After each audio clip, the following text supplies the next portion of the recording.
¿Qué tal? Bienvenidos. Comienza esta discusión abierta, una presentación de CNN Chile y Universidad Central. La situación de Venezuela es por todos conocida, titulares de portada, análisis, noticias en profundidad o muy voluminosas que nos alcanzan a comprender. Estamos viendo acá el canal oficial venezolano, que transmite a través de internet, señal internacional, en donde se quiere dar la sensación de normalidad. Aquí este es un programa de cocina, están cocinando arepitas. Y cuando sale Nicolás Maduro a dar algún discurso, se transmite en directo. Estamos hablando de un país que en estos momentos está con situación de hambruna, más de 120 personas han muerto en los últimos meses, un país que tiene un 700% de inflación, 350.000 soldados, 32 millones aproximadamente de habitantes y que está viviendo un proceso de revolución. Para unos es un proceso que va caminando y para otros se ha convertido en una dictadura. Vamos a la nota de contexto y entramos al análisis, le presentamos a nuestros invitados también. Vea lo que dice esta nota y continuamos con esta discusión abierta.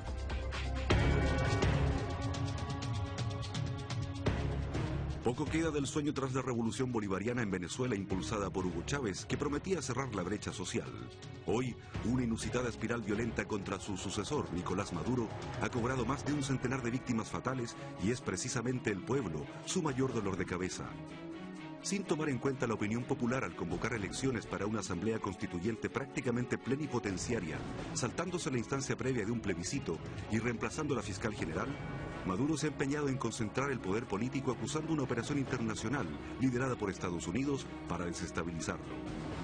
La reacción de la comunidad latinoamericana se hizo esperar, pero llegó de la mano de la Declaración de Lima, texto en el que 12 gobiernos de la región, entre ellos el de Chile, condenaron el quiebre democrático en Venezuela, no reconocieron la legitimidad de la Asamblea Constituyente y respaldaron a la actual Asamblea Nacional de mayoría opositora. En tanto, la tensión política y económica mantiene a Venezuela como uno de los países con el peor desempeño económico en el mundo. Un levantamiento militar no está descartado y en medio de la crisis, desde el propio oficialismo han surgido acusaciones de corrupción en contra de Maduro. Tambalea el eje bolivariano en América Latina, mientras que los nubarrones de la corrupción también alcanzan a diferentes gobiernos en esta parte del continente.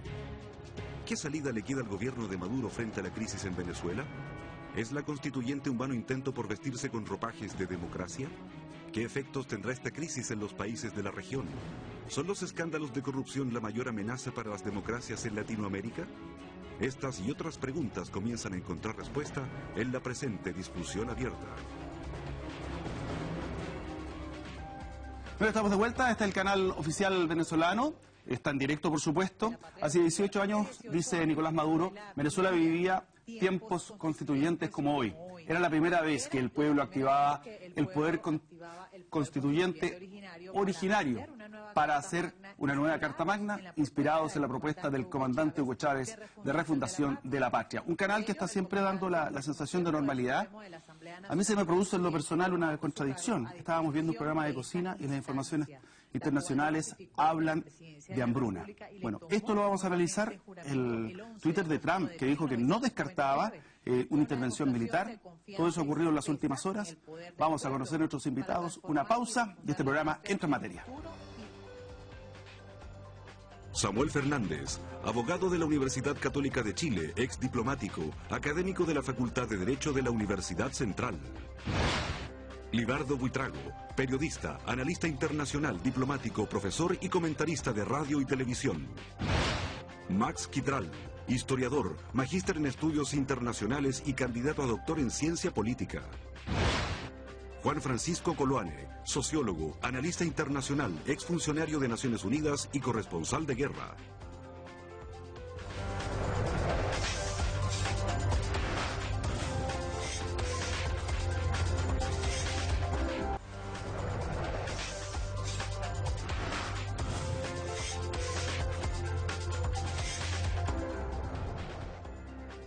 Bien, estamos de vuelta, estoy observando la televisión oficial venezolana, sorprendido aquí, se está dando, se llama injerencia, y la palabra, el final dice injerencia, sale con las siglas de la CIA. Saludamos a nuestro panel. ¿Cómo llega Venezuela a esta crisis? Porque esto no es que un día se levantó el comandante Chávez y dijo, ¿sabes qué? Voy a pegar un golpe de Estado. Algo estaba pasando, niveles de desigualdad, corrupción, ¿qué más? Venezuela tiene una larga historia muy complicada. ¿Por qué? Porque ha habido todos los regímenes y todas las tendencias políticas, desde los golpes militares y militares muy característicos, hasta movimientos intermedios, socialcristianos, hasta todas las tendencias. Sin embargo, ha habido una constante. Venezuela empezó a desarrollarse muy bien en los años 60, 70, especialmente con el petróleo. Y lo supo aprovechar magníficamente. Fue un país que comparativamente con el resto de los países latinoamericanos tenía las mejores carreteras, los mejores edificios, en fin, había una modernidad del petróleo. Sin embargo, esto fue cruzado por un desafío muy interesante, que es el malgastar del dinero que tenía. Quinta economía a nivel mundial en su momento. Y eso se ha agudizado con el tiempo y ahora estamos en la situación que conocemos. Pero hay un detalle de interés.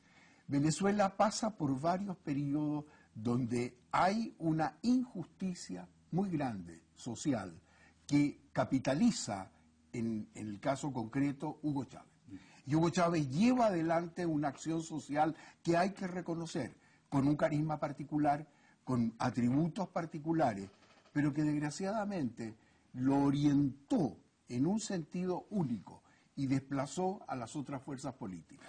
Entonces, todo este fenómeno no es más que una consecuencia de un largo periodo atravesado por corrupción y una serie de otros problemas que hoy día se han hecho evidentes. Juan Francisco, en este caso tenemos un Nicolás Maduro que desde acá, desde una persona que es lega en la materia, dice no tiene el talento que tenía Chávez, ni comunicacional, ni político, y eso ha sido parte de la crisis, o si se hubiera quedado Chávez estaríamos más o menos en las mismas condiciones. Pregunta compleja porque, tomando lo del profesor Fernández, hay dos etapas aquí. Una etapa de mucha prosperidad, cuando toma el poder Chávez, 17 años atrás. Él toma efectivamente un país en convulsión social y con muchos errores cometidos incluso en el mejor gobierno que tuvieron fue el de Carlos Andrés Pérez. Nacionaliza los petróleos y realmente pone a Venezuela en el marco económico mundial. Eso se desploma por una mala administración, concretamente. Chávez toma el poder, reagita la economía y reincorpora a Venezuela en el ámbito mundial en varios aspectos, político, internacional, y le abre, un poco como el fenómeno de la concertación en Chile, pero desde otro ángulo. También le pone el sello de generar una tesis de movimiento alternativo al neoliberalismo, término que a mí no me gusta usar, entonces el ajuste estructural permanente. Y Venezuela de alguna manera sigue las líneas neoliberales de alguna forma al comienzo, pero transforma el país con una constitución bolivariana y eso significa que empieza de alguna manera una tendencia hacia la distribución de la riqueza y el gran error es que no formula una estrategia de desarrollo en términos de hacer a Venezuela un país menos dependiente en lo manufacturero y en lo alimenticio. Es un país riquísimo. Entonces, toda esa riqueza del petróleo no se traduce en una estrategia de desarrollo distinta. O sea, lo que pasa es que es un momento en el cual yo creo que hay que salvar el día. Al ser una revolución y tal vez la proyección no era lo más urgente o estaba mal hecha. Uno podría decir, mira, ya están todos los poderes del Estado tomados, cooptados. Una asamblea constituyente que ahora incluso dice, mira, en vez de durar un año vamos a durar el doble. Tenemos las Fuerzas Armadas absolutamente cooptadas por el gobierno. ¿Por qué? Porque le paga muy bien a su alto mando, desde ahí tienes a lo mejor cierta tranquilidad. Pero es una dictadura como tal de libro, o como es un proceso revolucionario y ajustado a derecho, podríamos decir, mira, están en camino a...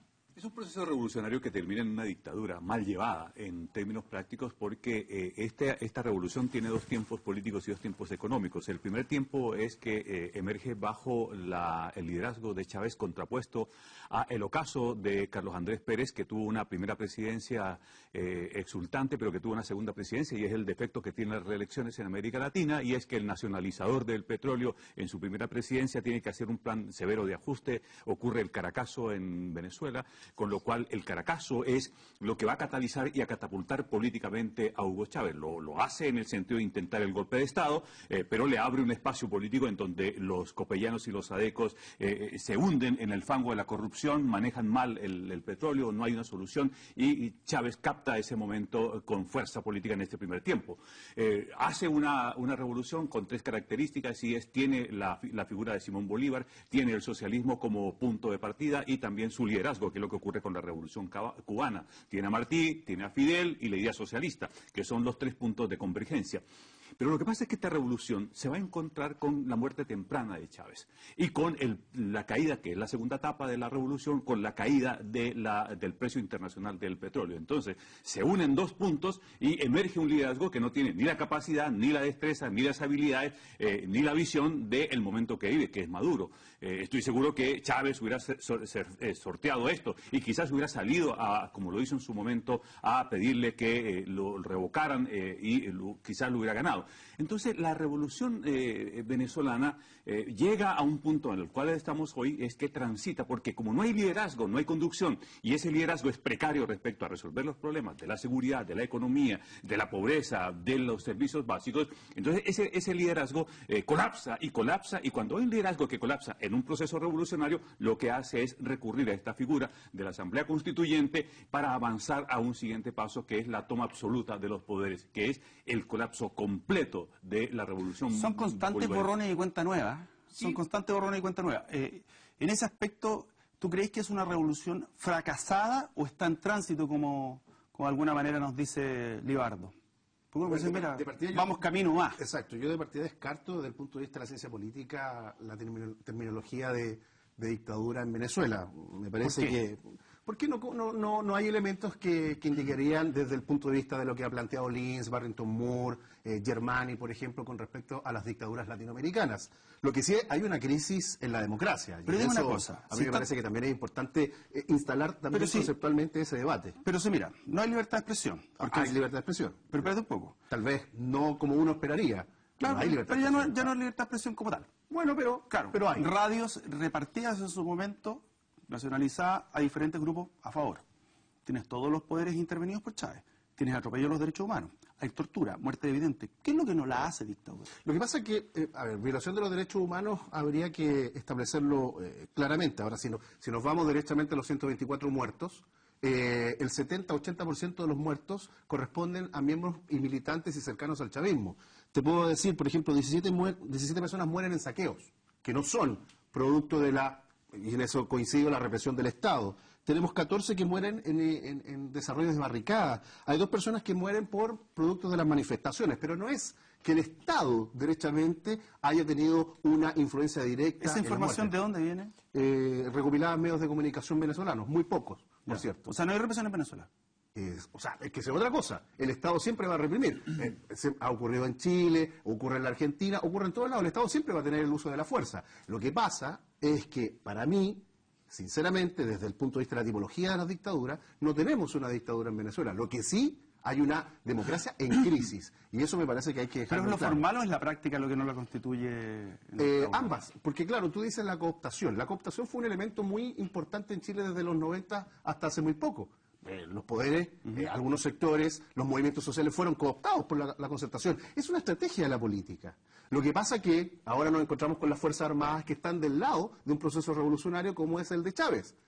Históricamente, en los 70 no pasaba eso. Las Fuerzas Armadas siempre se colocaban del lado de aquellas potencias injerencistas que de alguna manera buscan desestabilizar la región. Entonces estamos frente a un proceso distinto. Ahora, la salida de la constituyente está consagrada en la Constitución bolivariana. No es que esté al margen de la institucionalidad.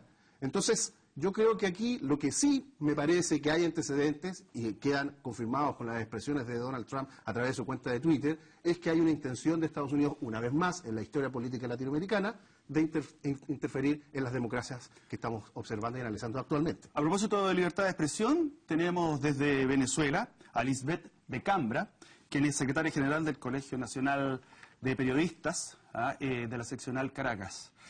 Lisbeth, muchas gracias por estar con nosotros, este contacto internacional al que ha accedido. Y recién estábamos discutiendo acerca de libertad de expresión. ¿Hay libertad de expresión en Venezuela? no hay libertad de expresión en Venezuela, porque cuando la libertad de expresión tiene consecuencias, no es libertad de expresión. Y en Venezuela la libertad de expresión tiene consecuencias. Cuando tú dices algo, opinas, inclusive en el ámbito informativo, desde el periodismo, pues tenemos consecuencias, y eso significa que nosotros no tenemos una libertad de expresión plena. No hay. Hay un libertinaje de expresión, en donde puedes escuchar dimes y diretes de un lado y del otro, pero van a tener consecuencias legales. Ahora, en el día a día, nosotros vemos la consecuencia, eventualmente, no estamos allá, de la ausencia de información, pero en el día a día, el profesional, el periodista, ¿cómo la sufre o no la sufre? Tenemos el caso de Claudio Jattar, que es un chileno que fue acusado de diversas cosas, todavía se encuentra encarcelado, es lo más cercano que tenemos como que testimonio, pero por ejemplo en el caso tuyo, de tus colegas, de tus pares, de tus amigos, ¿cómo la están viviendo esta situación del día a día? Bueno, mira, en Venezuela se ejerce un periodismo de guerra en aparente paz, lo cual es una ironía muy grande, porque tenemos una ley de ejercicio del periodismo en Venezuela, y es la única ley en el mundo que exige que en un país que se nos respete, que se nos deje trabajar. Tenemos incluso una sanción del Tribunal Supremo de Justicia, de la Corte, que dice que no pueden tocar a los periodistas y los tienen que dejar trabajar. Y es mentira, lo vemos en la retaliación del día de ayer contra Televen y Globovisión, por el gobierno pensar que no hay una cobertura suficientemente grande con respecto a las elecciones del día que escogieron a la fatal e ilegítima constituyente, ¿no? Y entonces se toman este tipo de prerrogativas. Además de eso, hay una ley que se llama la ley Resorten, la ley de transmisiones de radio y televisión de servicio público, que te dice que no puedes hacer prácticamente nada. O sea, ella dice que queda suscito a la audiencia, a lo que la audiencia perciba. Imagínate esta gravedad. Si a la audiencia no le gustó, como tú hablaste, te pueden denunciar, y por ello puedes tener sanciones legales.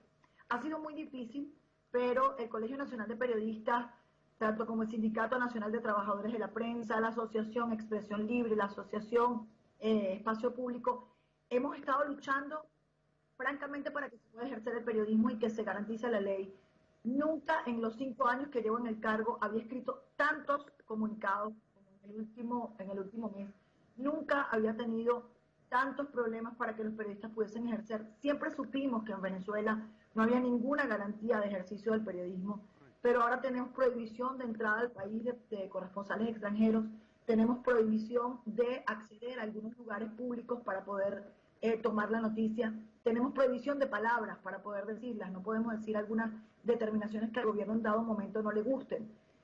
Cuando el invitado anterior te decía que en Venezuela hay una democracia en crisis, no, hay una neodictadura.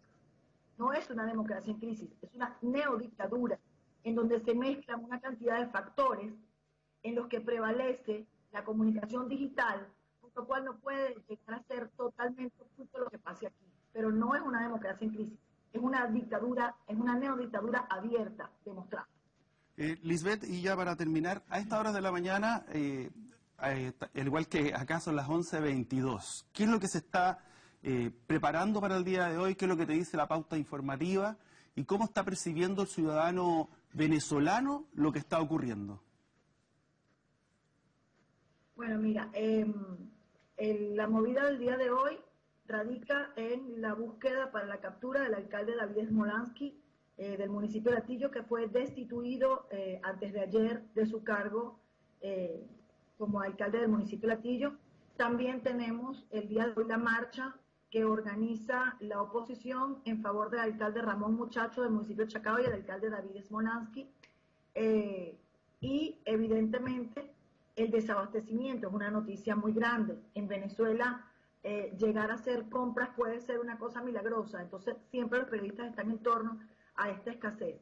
Hoy va a sesionar la Asamblea Nacional Constituyente en el Palacio Federal Legislativo para hablar de las amenazas que ayer, según ellos, hizo el presidente Trump de los Estados Unidos con respecto a una posible acción militar contra Venezuela si la situación sigue como está hasta el día de hoy, en donde la Asamblea Nacional Constituyente puede ser ilegítimamente instalado por la forma, pues ha decidido no permitir la participación de mucha gente en las regionales, inhabilitó otra cantidad de gente y está decidiendo adelantar las elecciones. Además, destituyó a uno de los rectores del Consejo Nacional Electoral, lo cual es absolutamente ilícito. Te puedo decir para finalizar que en Venezuela el periodismo se ejerce de pie, porque las verdades no se pueden decir de rodillas. Y también tengo que decirte que estamos muy agradecidos de Chile por la receptividad que para con nosotros han tenido. De verdad, desde acá, nuestra solidaridad y nuestro agradecimiento para ustedes, hermanos chilenos, porque están con nosotros y eso para nosotros es muy importante. Muchas gracias, Lisbeth, por el contacto. Nosotros muy contentos de tener un pequeño canal de libertad de expresión que llegue hacia nuestro país. Nuestra Casa de Estudio, la Universidad Central, te extiende una invitación para poder conocer de primera mano tu impresión, el ejercicio del periodismo. Muchas gracias por este contacto, por haberte tomado la molestia, y estamos hablando de una autoridad dentro del periodismo de allá de Venezuela. Muchas gracias. Muchísimas gracias, Dios los bendiga. Muchas gracias. Aquí teníamos una versión, en este caso de Lisbeth. Vamos a ver qué es lo que está transmitiendo ahora el canal oficial venezolano, que esto corresponde a un documental que significa Venezuela Heroica.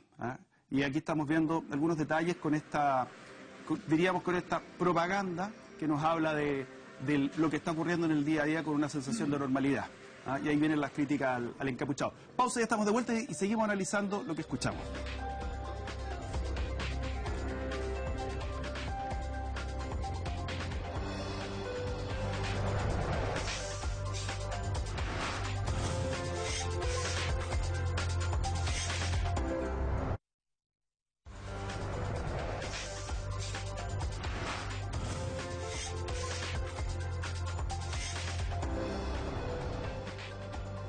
Pregunta para la mesa, neodictadura, libertad de expresión. Samuel.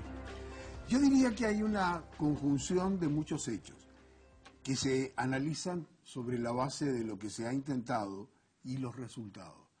Si acaso lo podemos hacer calificar como una dictadura, va a depender de lo que está haciendo. Todo indica que está haciendo lo que no debe hacer, en contra de lo que había pronosticado hacer, en contra de lo que la propia Constitución de Venezuela dice, ha tratado de pasar por el lado, no ha convocado a los referéndum revocatorios, la oposición es mayoritariamente en contra. Vale decir, se han ido acumulando una serie de hechos dentro de una crisis económica, social, de seguridad, etcétera, etcétera, corrupción.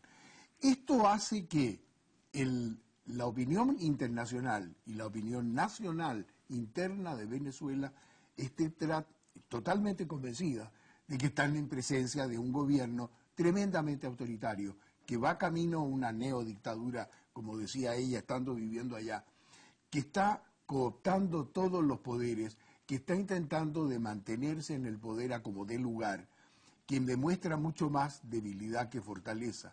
Y lo que es más importante, sin resultados, porque en realidad estamos hablando de Venezuela no porque existe la normalidad. No es normal estar todos los días en marchas y contramarchas. No es normal tener la cantidad de muertos que existe. No es normal que la persona pueda salir libremente o no salir de Venezuela. No es normal de que podemos ver en las imágenes cómo se está haciendo una represión. Vale decir, es un país que internamente está en la anormalidad. Y esto ha tomado conciencia desde la comunidad internacional, que ha empezado a mirar el tema de Venezuela y a decir, aquí tenemos un país problema.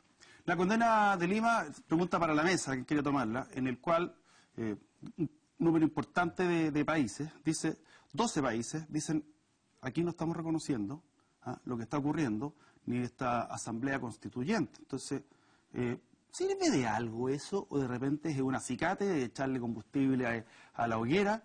lo mismo que hizo Trump, que de repente le hace un tremendo favor a Maduro con lo que dice.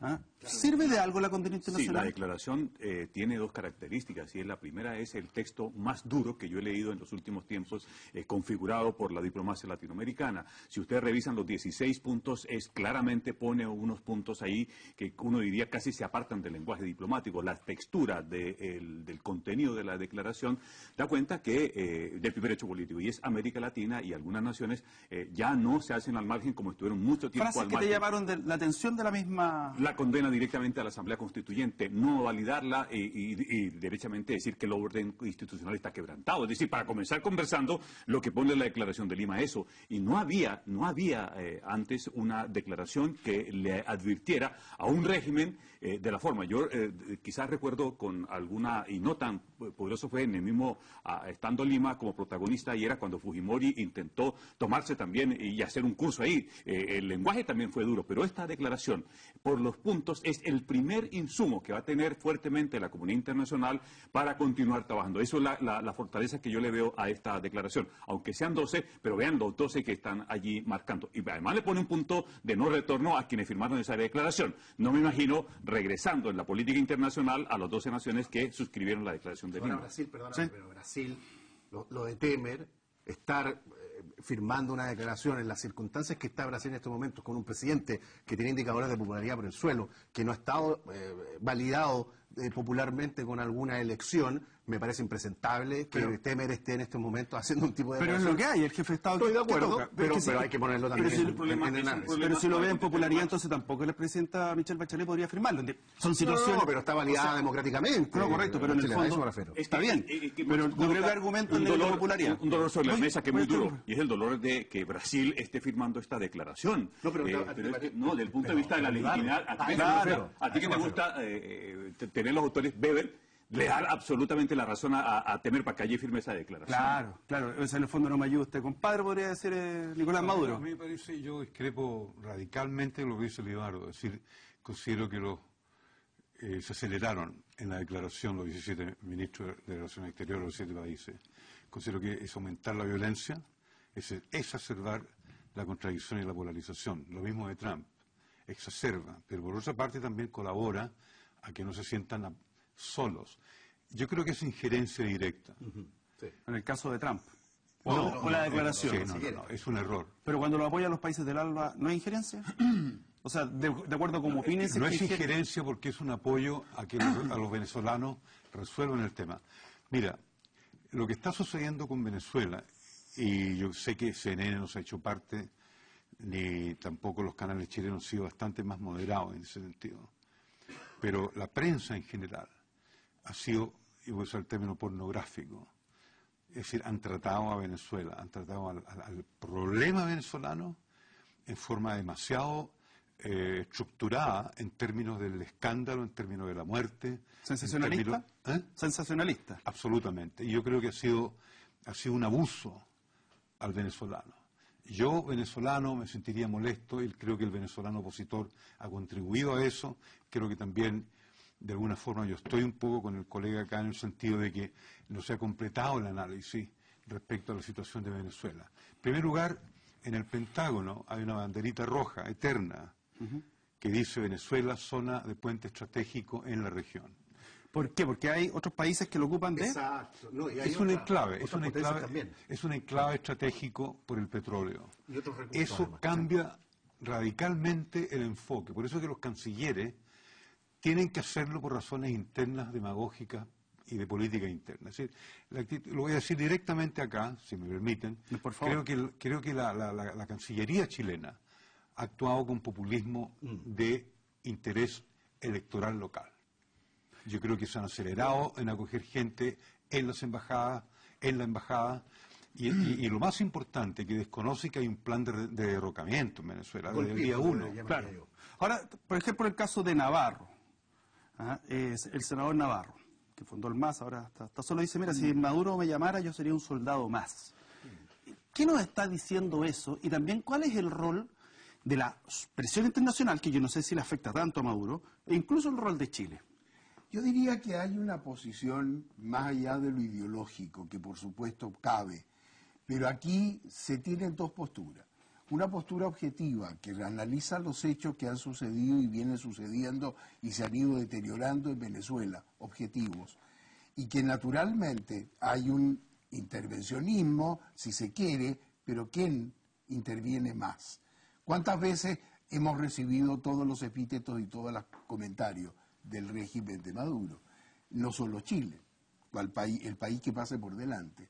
También tenemos que ver que este intervencionismo, desde el punto de vista del derecho, no es tal, porque los organismos internacionales están opinando permanentemente sobre lo que sucede en el mundo y sobre lo que sucede en otros países. De manera que cualquier información que llega se analiza y cualquier cosa que sucede se analiza desde el punto de vista político y se toma una decisión. Si no, estaríamos en un contrasentido, vale decir, Naciones Unidas y todos los organismos internacionales no podrían opinar sobre lo que está pasando en el mundo. Es un absurdo. Entonces, sí tenemos una cosa real, una objetividad de lo que está sucediendo. Cuando se tiene la situación anormal en que vive actualmente Venezuela, no podemos permanecer callados, no podemos permanecer. Hay ideales superiores, hay un respeto en general por la convivencia internacional, no solamente quebrada por quienes hoy opinan, sino de ellos y provocados. Podríamos permanecer indiferentes sobre la situación de los muertos que hay, podemos con el hambre que tienen. O sea, hay una situación objetiva más allá de la posición ideológica en favor o en contra.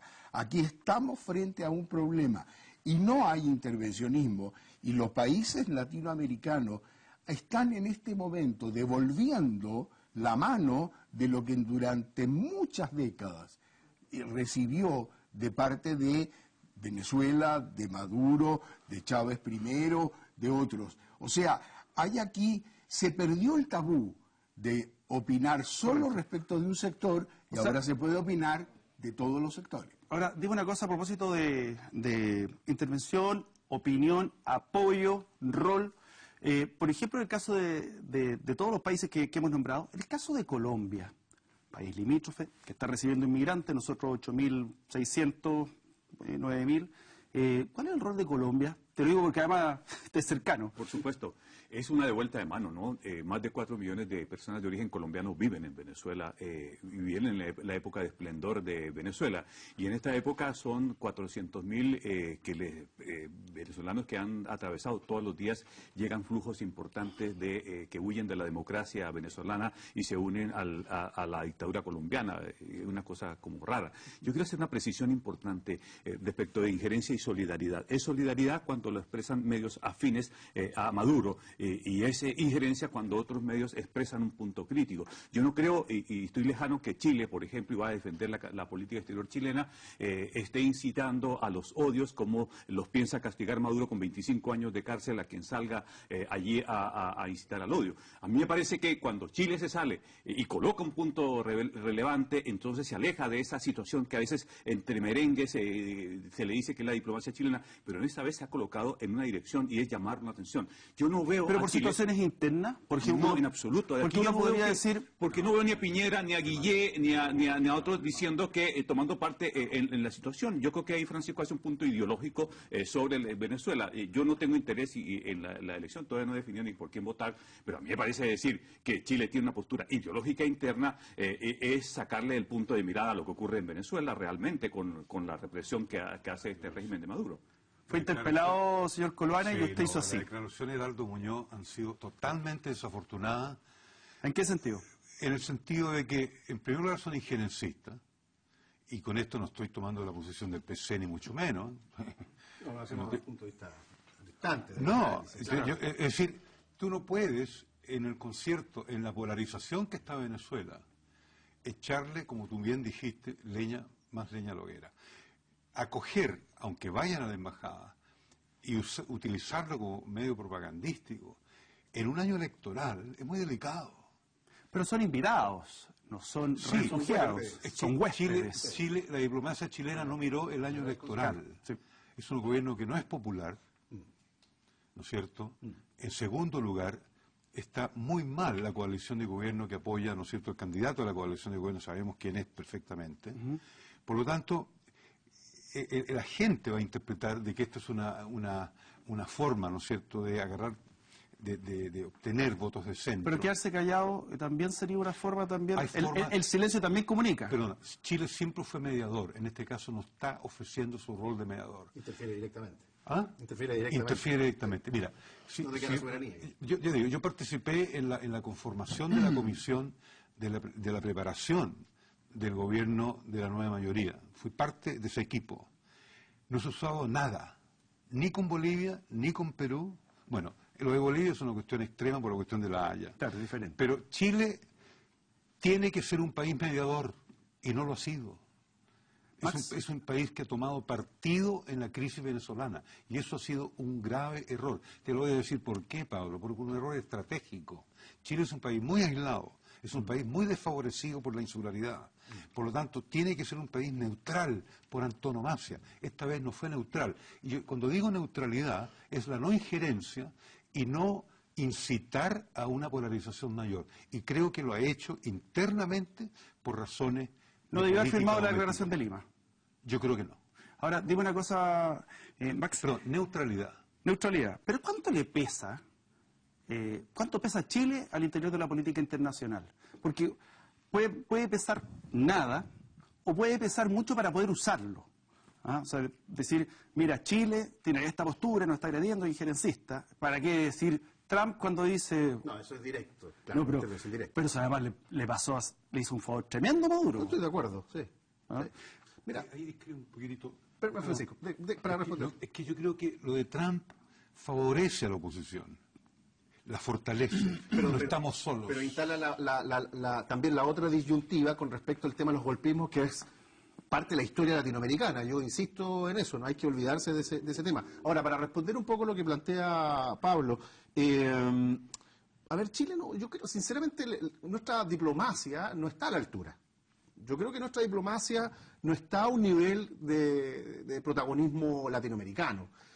Básicamente porque ha sido una estrategia de nuestra diplomacia mirar más bien hacia la Unión Europea, Estados Unidos, esta conexión con China, y se ha despreocupado un poco de realizar algunos lazos más estrechos con las democracias latinoamericanas. Esa es una crítica de larga data en todo caso. Pero por supuesto, eso es lo que ha ocurrido. Y por cierto, Chile ha judicializado tanto su política exterior que hoy tiene que resolver conflictos diplomáticos en tribunales internacionales, dada la ausencia de una diplomacia y una política de los acuerdos que sea, de alguna manera, una forma de contener el avance de otras democracias. Pero yo creo que el tema que dice la presidenta del Colegio de Periodistas, esta neodictadura, esta libertad de expresión, yo creo que hoy ejercer el periodismo es más peligroso en México que en Venezuela. Hay 32 periodistas asesinados en Pero hay una diferencia, en Venezuela no viene de parte del Estado.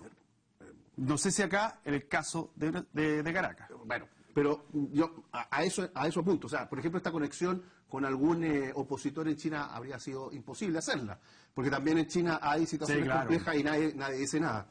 Pero creo yo, y comparto con Francisco, el tema de la declaración de los cancilleres, hay que verlo también en su ponderación. A mí me parece que finalmente se está alineando con esta posición norteamericana, cuando Trump dice, bueno, creo que no hay que descartar la intervención militar. No solo le ayuda a la posición, a la posición de la oposición, pero también instala que efectivamente hay intereses internacionales en lograr que el quiebre democrático se produzca pronto en Venezuela. Tengo que ir a la tanda, les hago una pregunta. ¿Se descarta un golpe militar? ¿Es difícil que se produzca? Y después, ¿qué destino tiene esto? Ahí lo estoy pidiendo que saquen la bola de cristal, pero como analistas algo pudiesen proyectar. Pausa, ya estamos de vuelta. Esta discusión abierta continúa.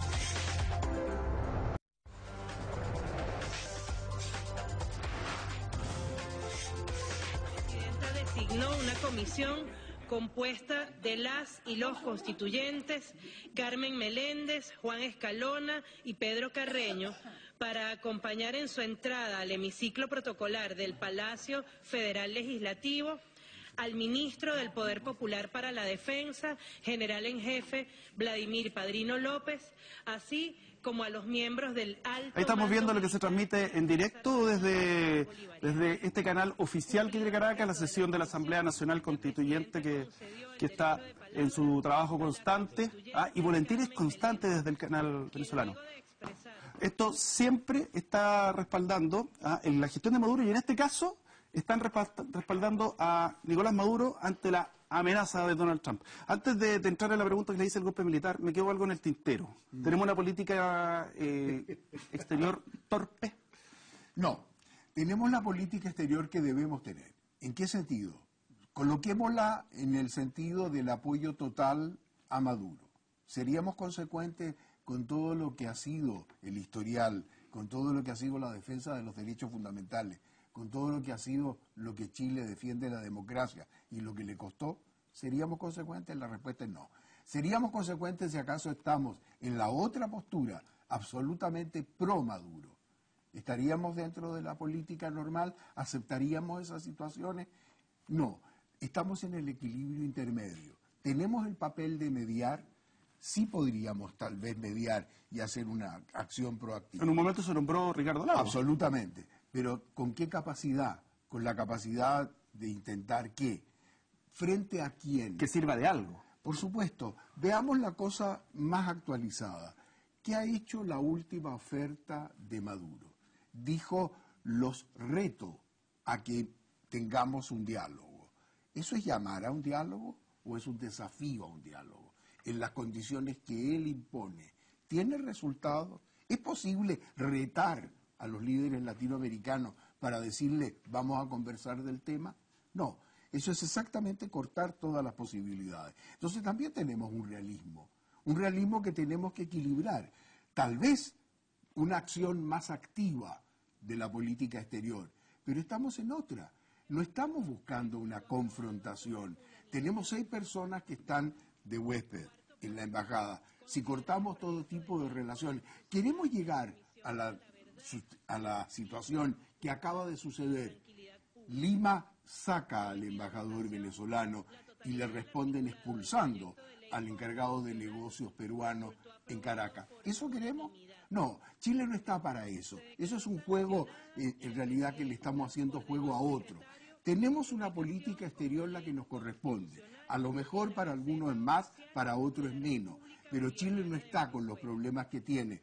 ¿Qué tenemos como problemas reales, fundamentales? Nosotros tenemos la responsabilidad de lo que está pasando en Venezuela para nada, pero podemos opinar y podemos dar la impresión. Sin embargo, cuidado, si Bolivia está siendo apoyada absolutamente por Venezuela, está en una postura totalmente diferente y los problemas que nosotros tenemos son con Bolivia, no con Venezuela. Golpe de Estado, posibilidad desde el ejército. Sería imaginar algo imposible, porque por ahora el control está siendo de tal manera que no cabe. Ya vimos el intento de este pobre capitán que ha tratado de hacer, y la mujer que la enfrentaba... Hace unos minutos atrás, ¿no? Está detenido este capitán. Está detenido, la mujer no sabe mayormente, le dicen que está en la cárcel, el otro le dice que no, que está en servicio de seguridad. O sea, entendamos, cuando no hay la transparencia de lo que le está pasando a la gente opositora, con o sin razón, ¿estamos en presencia de un Estado normal? ¿Estamos en presencia de unas instituciones que funcionan o estamos en una situación excepcional? Que es la que yo veo allá. Es imposible. Imposible por una razón fundamental. Las Fuerzas Armadas son parte de la ecuación de Maduro. Entonces, cuando tienes unas Fuerzas Armadas alineadas con el proyecto de Maduro, es imposible y sería muy malo. Sería más grave para una situación en donde unas Fuerzas Armadas entren en una situación de ruptura al interior de ellas. A mí me parece que no. Y no por una razón fundamental. Si algo que se preocupó Chávez en el poder fue de la arquitectura de la doctrina hacia el interior. Y él tiene muy bien trabajado, por ejemplo, el grado de teniente coronel, que es aquel al cual él estuvo, y lo ha trabajado muy bien. Yo no veo posible una fractura ni un autogolpe. Pero voy a tomar algo que menciona aquí. Este momento de la deploración de la diplomacia latinoamericana, porque es una gran falta. Las cancillerías de América Latina, en su conjunto, hace tiempo, y yo diría unas 2 décadas para acá, vienen en un declive importante. Hoy, los hombres importantes de la diplomacia latinoamericana no están presentes. Hay un debilitamiento del espacio diplomático latinoamericano. No está la musculatura de los cancilleres, no está la musculatura de las diplomacias para que empujen cosas. Maduro le ha hecho el quite a 12 convocatorias, entre una de ellas el Papa también, que no han tenido el éxito de mantener una mesa de diálogo en Venezuela. Entonces, cuando uno tiene el afán de mediar, tiene que tener peso específico en las espaldas, y América Latina lo ha perdido. Y reitero, respecto a este punto fundamental... La misma OEA, en general. Es que está muy débil la política latinoamericana. Yo comparto la falta de musculatura, y me encanta ese término, de las cancillerías locales. Te voy a decir por qué. Porque en el fondo las cancillerías se han transformado en representar en el público local las problemáticas locales. Es decir, los cancilleres ya no están pensando universalmente en forma política, piensan universalmente en forma económica. Entonces se ha debilitado la región en general. Incluso son relaciones de negocio, finalmente. Claro, son relaciones de negocio. Y las cuerdas separadas, una más fuerte que la otra. Es una falla universal. La relación entre Malasia y Singapur es de negocio, no es internacional. Tienen puntos de vista distintos respecto al terrorismo. Singapur tiene una visión erradísima respecto al terrorismo, Malasia tiene otra visión, Indonesia tiene otra visión respecto al terrorismo internacional. Es decir, son relaciones comerciales. Y eso le ha quitado peso al tema de la negociación política. Es decir, aquí pudo haber habido, a través de una OEA más inteligente, una negociación política. Es decir, lo que dice Libardo tiene razón desde el punto de vista de que Maduro se ha paseado por esa debilidad. Es decir, la fortaleza de él, que está en el ejército cohesionado, coincido, ahí no va a haber golpe de Estado todavía, porque Maduro está gobernando con el ejército. Claro. Y es una situación bastante parecida a la de Trump, si me permite no salirme del tema, porque es global el tema. ¿Con quién gobierna Trump en Estados Unidos, su administración? Con los militares. El primer memorándum de Trump era un memorándum redactado por militares, no fue redactado ni por el Partido Republicano ni por un asesor civil. Y es una tendencia, yo diría, real, porque los partidos políticos también se han debilitado. Es decir, lo que está haciendo, por ejemplo, el Partido Demócrata, esto no es aviso, y el Partido Republicano, de quitarle todo el apoyo al asentamiento de la administración de Trump, a mí me parece realmente vergonzoso. Y no quiero decir esto que estoy poniéndome trampista, ni mucho menos. Es decir, ni tramposo. Ni tramposo. Cohesiónense en forma que se articulen los estados en forma coherente en función de la población y de la interacción de América Latina. Lo de Maduro era evitable. Ahora, Maduro tampoco contribuye mucho. No, claro. Porque no es Chávez. Voy con Max. Sí. Ahí estoy de acuerdo contigo. Dijiste al final de tu alocución anterior de que Chávez podría haber salvado la crisis de otra manera. Sí. No habría llegado a este nivel. Déjenme ir con Max, que está ahí. A ver, yo coincido con el análisis. Bueno, la gran virtuosidad, por así decirlo, de Chávez particularmente. Yo tengo mis aprensiones con Maduro en términos de talento político, siempre lo he dicho. Fue convocar a las Fuerzas Armadas. Y ese es un plus muy interesante e importante, porque además le da sostén a su mandato y a las políticas que quiere efectuar, y de alguna manera bloquea cualquier tipo de posición internacional que busque, a través de los militares, como fue la historia política latinoamericana, de desestabilizar el régimen.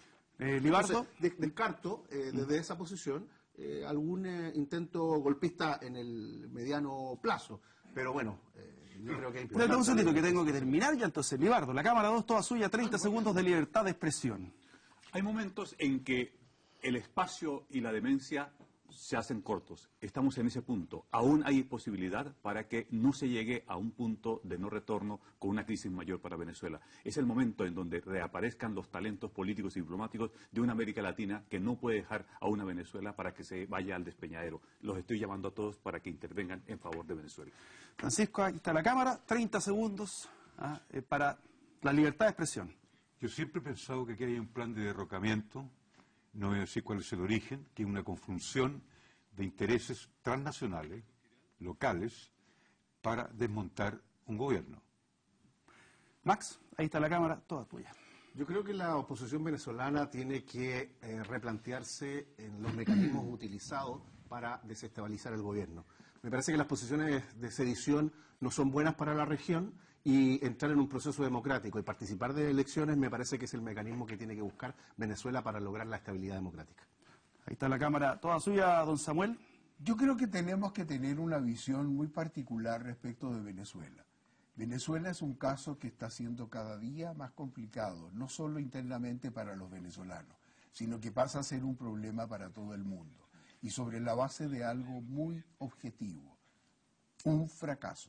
Simplemente no hay ningún antecedente de lo que está sucediendo en Venezuela que podamos decir, ahí tenemos un ejemplo, lo vamos a seguir. Aquí se trata de una situación bastante crítica. Sobre eso no podemos permanecer indiferentes. Y lo que es más importante, debemos sacarnos conclusiones acertadas. No estamos hablando de intervenir en Venezuela mandando tropas. No estamos haciendo ningún acto que vaya más allá de lo que significa una opinión política fundada sobre hechos objetivos. Aquí tenemos un pueblo que lo está pasando muy mal y un país como Chile debe ser solidario, pero solidario en lo que debe denunciar y solidario en lo que puede hacer. En directo desde Caracas, lo que se está viendo en esta sesión ordinaria de la Asamblea Nacional Constituyente, se está trabajando constantemente en ir difundiendo cada una de las acciones. Una Asamblea Constituyente que está compuesta por 500 y tantos integrantes que tienen poderes plenipotenciarios e indiscutibles.